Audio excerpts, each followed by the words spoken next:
Imagine você andando pelas ruas da cidade de São Paulo sem se perguntar o que é a história que há por trás de cada espaço de rua. Nesse vídeo aqui vamos entrar em uma das histórias esquecidas da cidade de São Paulo, aqui na playlist de São Paulo Esquecido. Antes de entrarmos no tema principal, vamos voltar um pouco, já que os acontecimentos ocorreram em uma época onde o Brasil estava fervendo por anseios de mudanças. Já em 1917, São Paulo teve a primeira greve da indústria e do comércio brasileiro, ocorrida em julho. Em São Paulo, durante a Primeira Guerra Mundial, promovida e organizada por organizações operárias inspiradas com informações anarquistas, aliados a imprensas libertárias, aonde foi a primeira greve geral da história do Brasil, que durou 30 dias. O alto grau de organização dos operários brasileiros, que originou a greve geral, ainda teve outra consequência. Em 1918, a insurreição anarquista no Rio de Janeiro, à época a capital do país ficava localizada no Rio de Janeiro, se dera por conta de articulações de diferentes sindicatos e organizações anarquistas que também tinham inspirações pela Revolução Russa e se organizavam com a intenção de derrubar o governo central.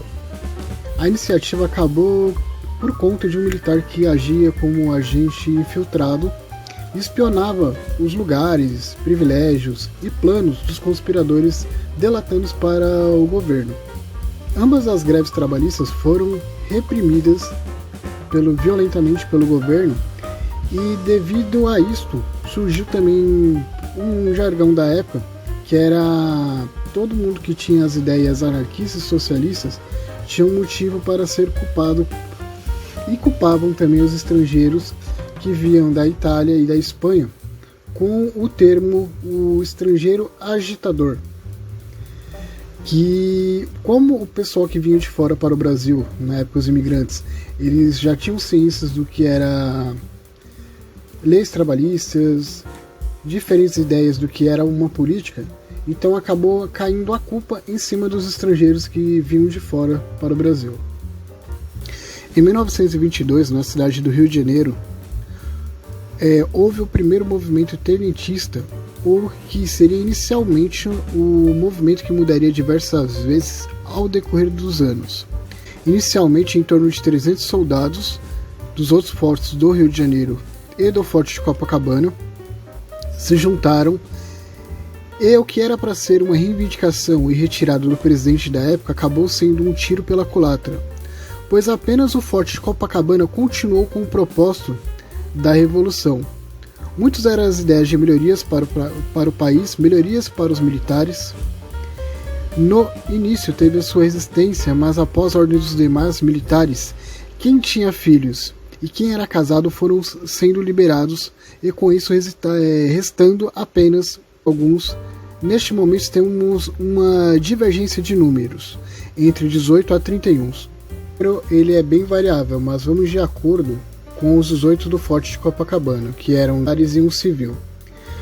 De acordo com as informações, eles efetuaram ataques aos outros fortes com os canhões de 190mm e 305mm, mas acabaram ficando encurralados e sendo atacados tanto pelos outros fortes quanto pela marinha. E em fuga pelas areias da praia de Copacabana, eles efetuaram uma troca de tiro e dos 18, 16 morreram e 2 ainda ficaram com vidas, foram para o hospital com vidas. E dessa maneira terminava a primeira revolta de uma maneira bem violenta. E com isso, os soldados que eles tinham ainda as ideias, mas como pelo Rio de Janeiro não era mais possível realizar nenhuma movimentação devido a ser bem reprimido, eles fugiram com as suas ideias para São Paulo e em cidades do interior, e que na época também era a segunda cidade mais importante do país, mas não era tão visada militarmente, já que a capital na época era o Rio de Janeiro.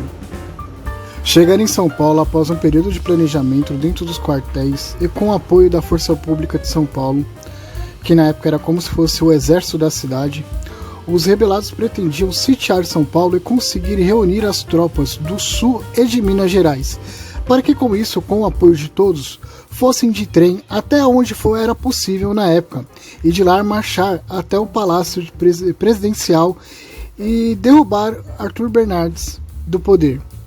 Pois além da insatisfação dos militares de se sentirem menosprezados pelo governo, também teve um episódio nas eleições das cartas falsas, que gerou um grande mal-estar do presidente com a escola dos militares. 5 de julho, início da luta na cidade. Era de madrugada e com a tomada dos principais quartéis, como o da região da Luz, pelos rebeldes, e a prisão do comandante da Força Pública, Coronel Quirino Ferreira, tropas sublevadas do quartel de Quitaúna, na região de Osasco, comandadas pelo tenente Custódio de Melo, atacam com artilharia o Palácio do Campos Elíseos e tomam a Estação da Luz e a repartição do Telégrafo Nacional. O capitão Joaquim Távora e tenente Eduardo Gomes tomam o 4º Batalhão de Caçadores em Santana. O general Isidoro Dias Lopes instala no prédio do 1º Batalhão da Força Pública, onde hoje é o quartel da Rota, a Estação da Luz, o quartel-general das Forças Revolucionárias. O general Abílio Noronha é preso pelo general Isidoro Dias Lopes e pelo capitão Joaquim Távora, quando tentava retomar os quartéis capturados pelos rebeldes. 6 de julho, domingo. Marinheiros a bordo do porta-aviões Minas Gerais desembarcam em Santos em apoio à legalidade. São 2.000 fuzileiros navais no porta-avião com 4 aviões de guerra. 50 praças da polícia conseguem chegar ao Palácio do Campos Elíseos, sob cercado ataque, para ajudar na defesa. Tropas comandadas pelo general Eduardo Arthur Sócrates deixam o Rio de Janeiro em direção a de São Paulo. Dia 7, segunda-feira. Vários civis influentes, entre eles o irmão do presidente, que na época era considerado governador da cidade, Carlos de Campos, Almiro de Campos, dirige-se ao Palácio do Campos Elíseos para defender o governo. O governo federal decreta feriado bancário. A Secretaria da Justiça no Largo do Palácio, onde hoje é o Pátio do Colégio, é atacada pelos rebeldes. O capitão Evel Gomes, da Marinha, usando um pequeno canhão, consegue desalojar rebeldes no Hotel Terminus. Uma força de 60 homens da Força Pública se entrincheira na subestação Transformadoras da Light, na rua Paulo Souza. O local vira um forte bastião legalista. No interior, o general Sócrates instala em Caçapava o quartel-general da legalidade. O 4º Batalhão da Força Pública na Luz continua resistindo aos rebeldes. 8 de julho, terça-feira. Revoltosos atiram contra o Palácio do Campos Elíseos a partir do Alto do Araçá, nas proximidades do cemitério. O general Stanislau Pamplona, considerado implacável a defesa do palácio, recomenda que Carlos de Campos deixe o local e sai de Campos Elíseos e se dirige à Secretaria da Justiça no Largo do Tesouro.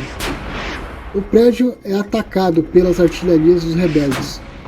Sem ter informações precisas do que está acontecendo, alguns líderes rebeldes resolvem se render, pois em uma discussão com Isidoro Dias Lopes, que propunha a retirada da cidade, Miguel Costa chegava a enviar cartas ao presidente por um emissário propondo uma rendição desde que os homens da Força Pública obtivessem anistia.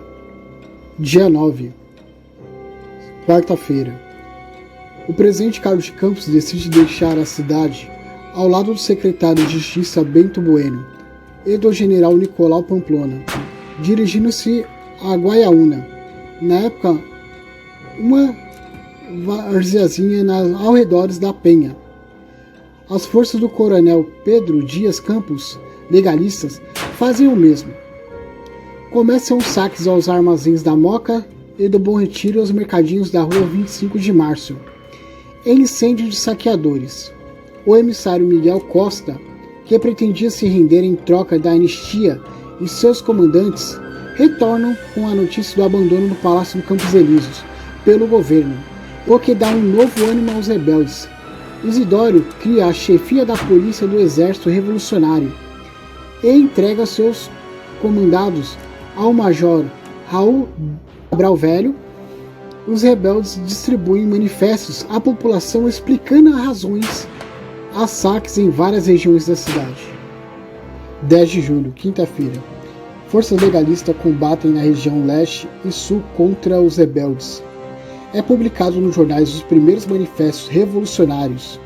O general Isidório Dias Lopes participa de uma reunião com o presidente da chamada Classes Conservadoras, na casa do presidente da Associação dos Comércios, José Carlos de Macedo Soares. Ele promete apoio às medidas do prefeito Firmiliano Moraes Pinto, que permanece no cargo, com a criação de uma guarda municipal e de uma comissão de abastecimento à brigada acadêmica.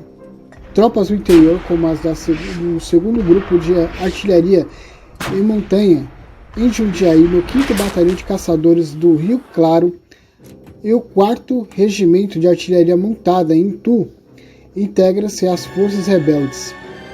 São organizados também 3 batalhões estrangeiros, composto de alemães, húngaros, italianos, em apoio à revolta das tropas de Isidório.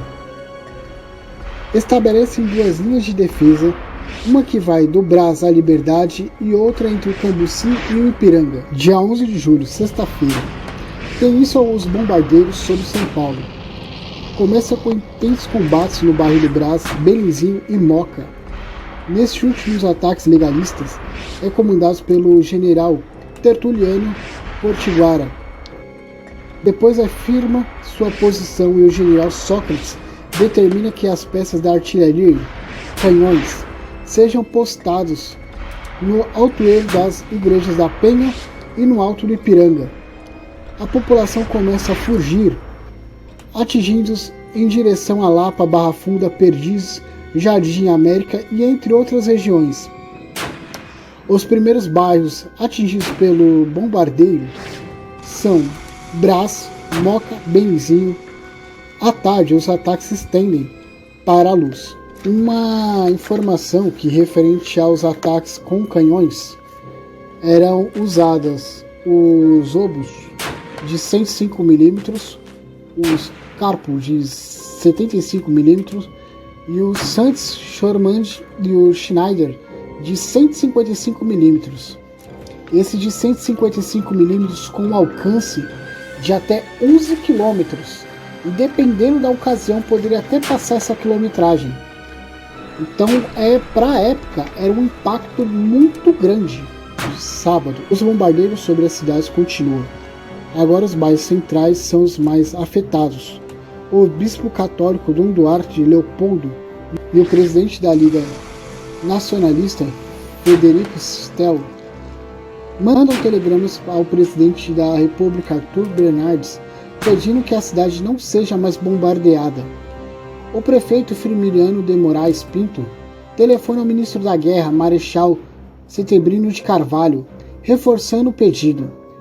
Setebrino responde que não podemos fazer a guerra, tolhidos do dever a não servirmos a artilharia contra o inimigo, e que os danos materiais de uma cidade podem ser facilmente reparados.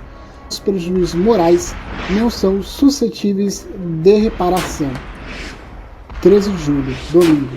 A cidade é cada vez mais castigada pelos bombardeios. Os rebeldes fazem um voo de reconhecimento sobre o encouraçado Minas Gerais. Eduardo Gomes, ao lado do piloto Carlos Heder, lança manifestos sobre o navio fundeado em Santos. Um outro voo é feito sobre os bairros da Penha, Ipiranga e Vila Mariana. 14 de julho, segunda-feira. Forças legalistas ocupam de surpresa o 5º Batalhão de Força Pública, na Rua Vergueiro, Vila Mariana, e o Largo do Paraíso e Guanabara. Os canhões legalistas agora atiram contra a Liberdade, Aclimação e Vila Mariana. Dia 15 de julho, terça-feira, os rebeldes conseguem conter a ofensa legalista, mas perdem o capitão Joaquim Távora, mortalmente atingido na esquina da Rua Paraíso com a Maestro Cardim. O Estado-Maior de Isidório instala linhas de defesa no bairros do Belenzinho, Moca, Cambuci e Vila Mariana, para conter a investida legalista. Dia 16 de julho, quarta-feira, as autoridades das cidades tentam mais uma vez, sem sucesso, uma negociação com o governo federal. Agora por meio do general Abílio de Noronha, preso pelos revolucionários, para tentar impedir o bombardeio à cidade. Trens superlotados saem de São Paulo, levando a população da cidade em fuga com medo da guerra. Até vagões de carga que saem da Estação da Luz Sorocaba levam passageiros. Calcula-se que em torno de 250 mil paulistanos deixaram a cidade de carro, de bicicleta, a pé e de trem. Dia 17 de julho, quinta-feira, uma nova tentativa de negociação fracassa. Ao ter ciência de que os rebeldes pediam a entrega imediata do governo e da União a um governo provisório, como condição de um entendimento, ao general Abílio de Noronha se recusa a colaborar com a tentativa do armistício. O general Eduardo Sócrates, por sua vez, aumenta a repressão para a conquista da capital. Dia 18 de julho, sexta-feira, combates na região do Ipiranga, Zona Sul e do Tatuapé, Moca e Zona Leste. Dia 19 de julho, sábado, legalistas e revolucionários lutam no Ipiranga e na Vila Mariana. Começam os bombardeios aéreos pelos vermelhinhos sobre a cidade e continua o êxodo da população. Revoltosos tomam conta do Cambuci e da igreja, um ponto estratégico para a observação da capital. Combatentes na Rua da Moca e no Hipódromo. Dom Eduardo Leopoldo se dirige a Guaiaúna, onde estão o presidente do estado Carlos de Campos e o comandante-geral das tropas federais, general Eduardo Sócrates, para pedir que cessassem os bombardeios. No caso, na época, os bombardeios que estavam acontecendo na cidade eram através dos aviões vermelhinhos. São aviões que teoricamente seriam efetuados para a lavoura, mas na época eles foram adaptados para a utilização aos bombardeios da cidade. Eles eram muito utilizados pela Força Federal quando geralmente havia um problema, tanto que para isso já existiam porta-aviões na época. 7 de julho, domingo, novos voos e reconhecimento dos aviões legalistas sobre a capital preocupam os comandos dos rebeldes. Os aviões que eles utilizavam nessa época eram o Waco, CSO, Potts, Toy e Fokker DR, os vermelhinhos. 21 de julho, segunda-feira, rebeldes concentram forças no Paraíso e na Vila Mariana, com a intenção de barrar o avanço das tropas do governo. Dia 22 de julho, terça-feira, contra-ofensiva governalista na Liberdade obriga os rebeldes a voltarem ao centro. Aviões governalistas sobrevoam a cidade e despejam bombas no bairro da Luz. Um incêndio destrói o contornofício Cresp, a grande empresa que havia na época, e também a empresa que houve a primeira greve geral em 1917. Dia 23 de julho, quarta-feira, um intenso combate no Cambuci e Belenzinho. Também há lutas nos setores da Liberdade, Vila Mariana. O prefeito Firmiano Pinto e o arcebispo Dom Duarte vão a Guaiaúna pedir para que o presidente do estado impeça os bombardeios. Este transfere a responsabilidade para o presidente da República. O prefeito viaja para o Rio de Janeiro no mesmo dia. Encontra-se em um ambiente hostil e retorna sem acordo. Rebeldes equipavam um avião para reutilizar um voo de ida e volta ao Rio de Janeiro, com o objetivo de jogar bombas sobre o Palácio do Catete. O aparelho acaba caindo em Cunha, na fronteira com o Rio, sem atingir o objetivo. Dia 24 de julho, quinta-feira. Forças legalistas, inclusive a polícia dos estados vizinhos, retomam a igreja do Cambuci para a legalidade. O templo estava ocupado por soldados estrangeiros a serviço da sedição. Rebeldes lutam um trem carregado de dinamite para explodir a região da Penha, mas os legalistas conseguem, graças a Aquino Vidal, mestre da linha, conter o ataque. Dia 25 de julho, sexta-feira, soldados legalistas atacam a indústria Delche, na Moca.